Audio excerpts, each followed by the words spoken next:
one of the biggest myths of the 20th century, if not the biggest, although I don't know if you could say what the biggest is. It's a big myth that's constantly perpetuated in our society, mainly through the entertainment medium, also through the schools and the universities, which is the myth that there ever was such a thing as the Hollywood blacklist, that there ever was some sort of organized cracking down on people that were in the entertainment industry. I mean, the entertainment industry, as we all know, is thoroughly infested. First of all, it's controlled. We all know it's controlled by Jews. I mean, that's like that. To even deny that is absurd, and it's like heavily liberal, almost communist. Very liberal, in terms if not of commie Jews. Exactly. In terms of how the point of view that is portrayed, and the McCarthyism.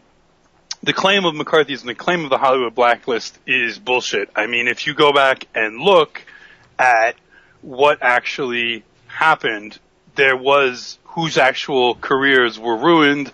There were a few incidents, like I believe that the director Cecil B. DeMille wanted people that worked on his productions through the union, of course, the Screen Actors Guild union and all that stuff.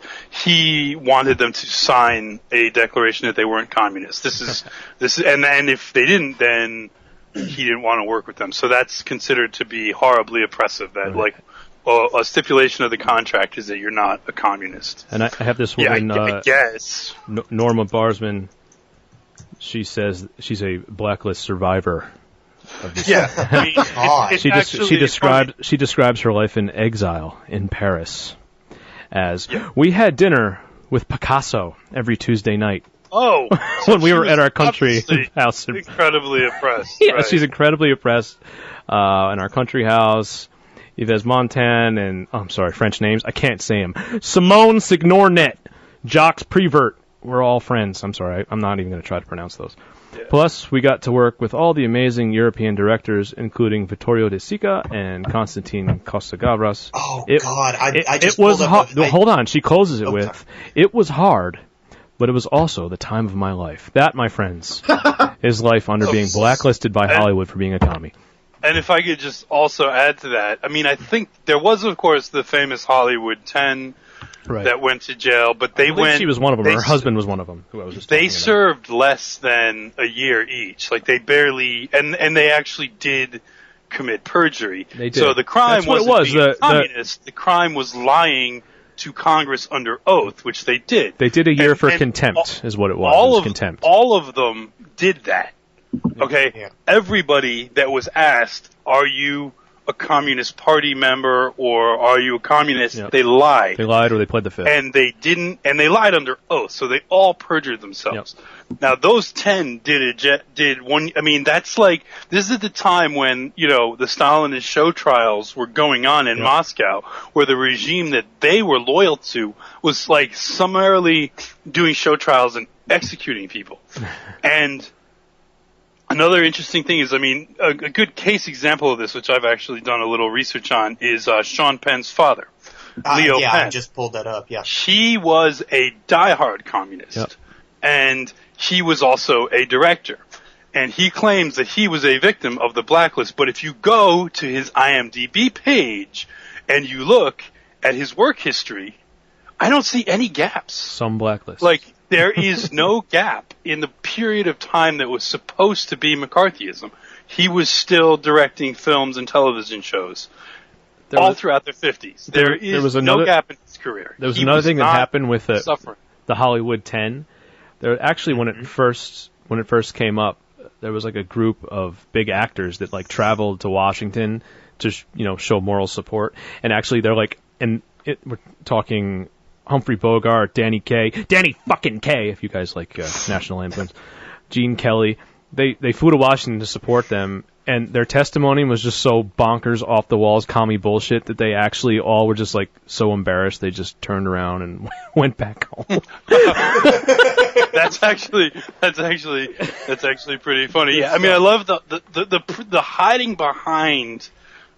Like, it's really funny to me that it's like communists, and then when you call them on it, it's like they hide behind all the things that they want to destroy, you know, in order to protect themselves. So it's like, oh, well, you know, I'm an American. I have a right to my private opinion. And it's like, yeah, in America you do. But then your system, you would, and it's like irony and hypocrisy on like an unbelievable level. And the pretense that, oh, we could have communism and still have like freedom of speech. Yeah, there's no reason to believe that really at all. McCarthy had his 130 some odd names, and lo and behold, the Venona cables, when they were declassified in the mid-90s at some point, I think it was 96, maybe 94, I don't remember. You know, there were a list of 133 names of federal government employees who were... What's the biggest names? Oh, why do you got to go and do that to me? I'm looking at a list here, and it's just amazing. Victor Perlow, Chief Aviation Secretary for the War Production Board. Jesus Harold Christ. Glasser, Director, Division of Monetary Research, United States Department of Treasury. Alger Hiss, Director of Special Political Affairs, United States Department of State. Charles Kramer, Senate Subcommittee on War Mobilization Relations Board. Harry Magdoff, Statistical Division of War Production Board, Office of Emergency Management, Alan Rosenberg, Board of Economic Warfare, and of course Julius and Ethel Rosenberg, I don't know if related, you know, actually they're husband and wife. Manhattan Project, husband and wife, actually gave, the whole reason the Soviets ever got nukes was because of them. You know, those are people that were just in one cell that was around the State Department and apparently the Defense Department as well. And that these was people, called the Perlow Group, Rosenberg Ring, Joel Barr. Now keep in mind, these people were all working for the federal government.